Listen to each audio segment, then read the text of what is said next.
भगवत पुराण कथा छठा स्कंद 15वां अध्याय। नमस्कार दोस्तों, यदि आप हमारे चैनल पर न्यू हैं तो चैनल को जरूर सब्सक्राइब कर लीजिएगा।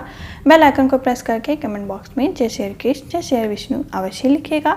यदि आप गर्भवती माता हैं तो आप इसको प्रतिदिन प्रातः काल के समय या शाम काल के समय अवश्य सुने, जिससे आपको शेष कम करने वाली संतान की प्राप्ति हो।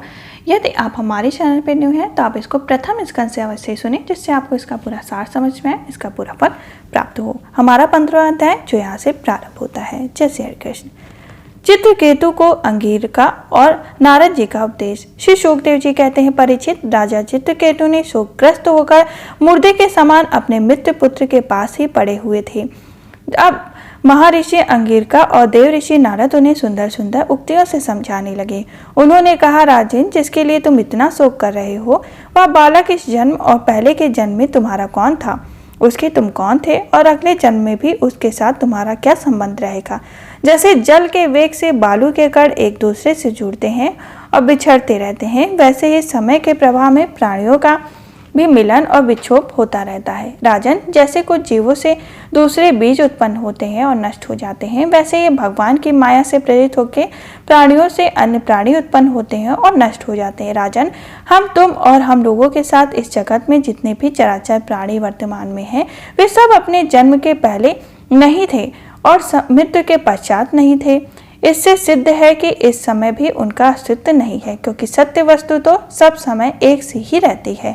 श्री शुकदेव जी कहते हैं, राजन, जब महर्षि अंगिरका और देव ऋषि नारद ने इस प्रकार राजा चित्रकेतु को समझाया बुझाया, तब उन्होंने कुछ धीरज धारण करके शोक से मुरझाए हुए मुख को हाथ से पोंछा और उनसे कहा। राजा चित्रकेतु बोले, आप दोनों परम ज्ञानवान और महान से भी महान जान पड़ते हैं, तथा आपको अभूत वेश में छिपाकर यहाँ आए हुए कृपा करके बतलाइए, आप लोग कौन हैं।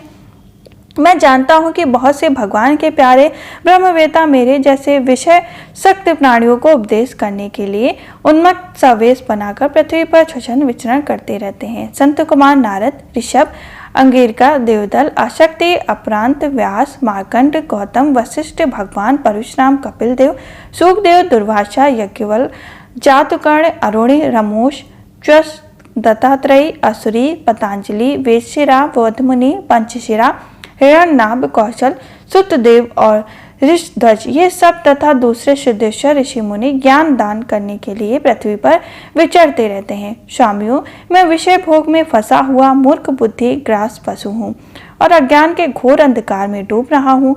आप लोग मुझे ज्ञान की ज्योति में से प्रकाश करके केंद्र मिलाइए। महर्षि अंगिरका ने कहा, राजन, जिस समय तुम पुत्र के लिए बहुत ललायित थे, तब मैंने ही तुम्हें पुत्र दिया था। मैं अंगारिका हूँ। ये जो तुम्हारे सामने खड़े हैं स्वयं ब्रह्मा जी के पुत्र सर्व सामर्थ्य देव ऋषि नारद हैं।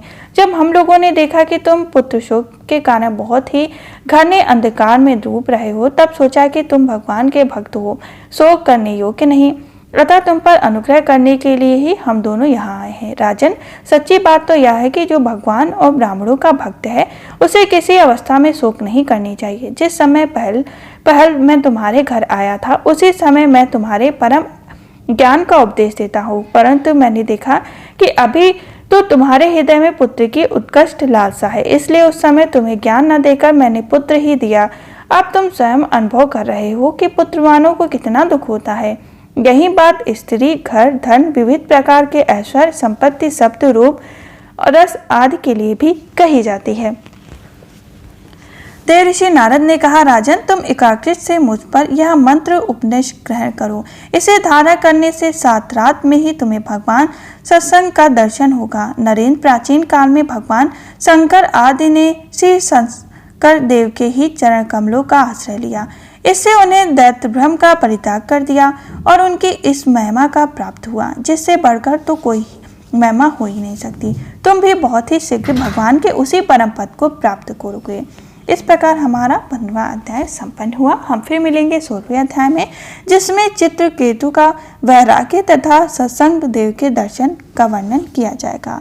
तब तक के लिए जय श्री कृष्ण जय श्री विष्णु।